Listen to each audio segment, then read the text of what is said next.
kiitos Tiina Lapinjärveltä haasteesta. Nyt ollaan Juuassa. Ollaan menossa siis niin kuin saaristokunta kun ollaan, niin ollaan menossa saaristoon ja lossilla, kuten kuuluu tässä.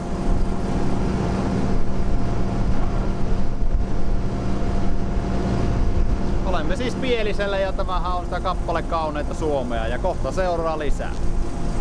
Paalasmaalla ollaan käsittääkseni Pohjois-Karjalan toiseksi korkeammalla paikalla ja tutustumassa maisemiin.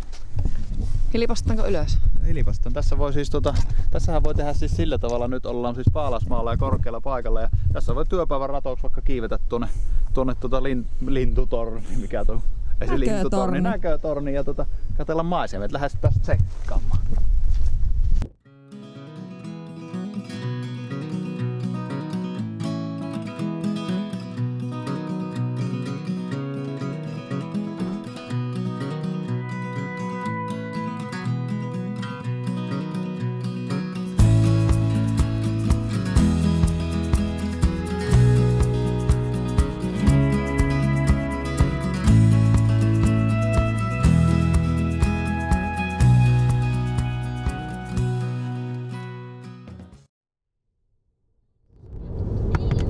Karhusaaren kallio näkyy kohta, kun se halkastaa tämän Pielisen.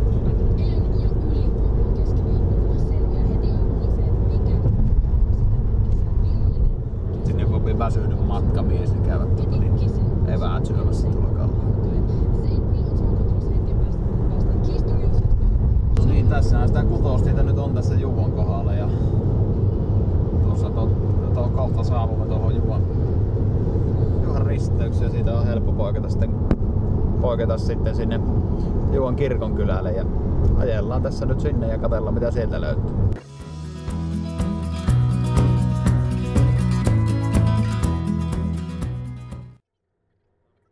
Varmaan huomas, niin mulla alkumatkasta oli aurinkolasit. Ne on muuten nyt siellä Paalasmaan tornilla ne minun aurinkolasit, mutta onneksi ne on pitkä matka, niin käypä sitten illalla hakemassa. Näin, tää kuule videota kuvaa tässä vaan tulee myös mittatappiot. Tässä ajellaan Puujuuassa, joka sitten on tietenkin on ei tietenkään päällä, mutta katsotaan mitä nyt tulee. Puujuuassa ja joka on tämmönen hieno puurakennuskokonaisuus museoviraston suojelema. Tässä keskellä sitä on tietysti vanha myllymuseo. Museothan yleensä on semmosia, mitkä ei ole niin kiinnostavia, mutta tämähän tietysti poikkeuksellisesti on erittäin kiinnostava paikka. Lähdettäisiin tutustumaan mitä täällä on.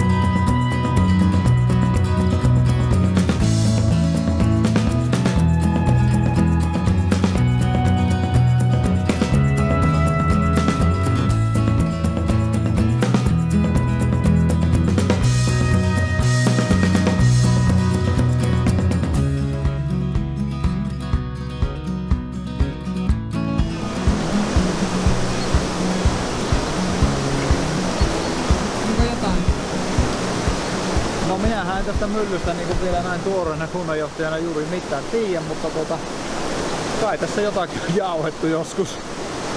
Jotakin jyviä vesivoimalla. Mutta tämä Juuanjoki on muuten hieno, on paljon kävely- ja lenkkeilyt tässä tämän ympärillä. Kannattaa käydä ja kesällä täällä muuten on sellaisia ihmisiä kertomassa, jotka jotakin tästä tietää. No niin, ja tämähän se on sitten se kohta, mistä voi kääntyä meidän kotikuntaan kaikille palveluille. Ja tästä kun eteenpäin jatkaa, niin varmaan Asko sitten jatkaa Nurmeksesta tätä tarinaa tuossa tulee vastaan. Sitten kiertämällä pääsee sitten myös Lieksaan. Mutta tästä se tarina alkaa sitten, Juuan tarina.